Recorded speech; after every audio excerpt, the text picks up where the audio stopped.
Hello everyone, আজ আমরা একটি হিউম্যান সাইকোলজি নিয়ে আলোচনা করব। এই দুইটি লাইন মনোযোগ দিয়ে শুনুন। প্রথমত, আমি তোমাকে ভীষণ পছন্দ করি, কিন্তু তুমি পুরোপুরি একটা পাগল। দ্বিতীয়ত, যদিও তুমি একটা পাগল, কিন্তু তবুও তোমাকে ভীষণ পছন্দ করি।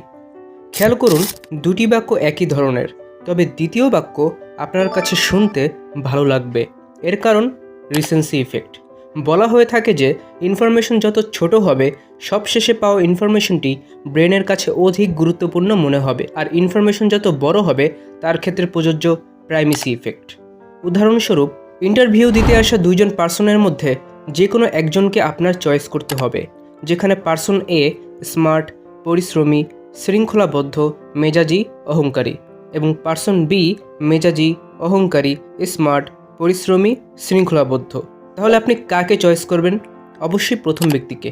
কিন্তু খেয়াল করে দেখবেন দুইজনের পার্সোনালিটির বৈশিষ্ট্য একই। আমি শুধু আগে পরে করে দিয়েছি, যার জন্য আপনার ওই ব্যক্তির প্রতি দৃষ্টিভঙ্গি বদলে গিয়েছে। এটাই প্রাইমেসি ইফেক্ট। ইনফরমেশন ওভারলোড হওয়ার কারণে আপনার ব্রেন শুরুর দিকের ইনফরমেশনকে সঠিক সিদ্ধান্ত বা অধিক গুরুত্বপূর্ণ বলে ধরে নেয়। মার্কেটিং বা কাস্টমারের কাছে পণ্য বিক্রির ক্ষেত্রে এই হিউম্যান সাইকোলজিটি ব্যবহার করতে পারেন। আপনার জীবনে কিছুটা হলেও ইম্প্যাক্ট রাখার জন্য এই রিসেন্সি ও প্রাইমেসি ইফেক্ট অধিক কার্যকরী।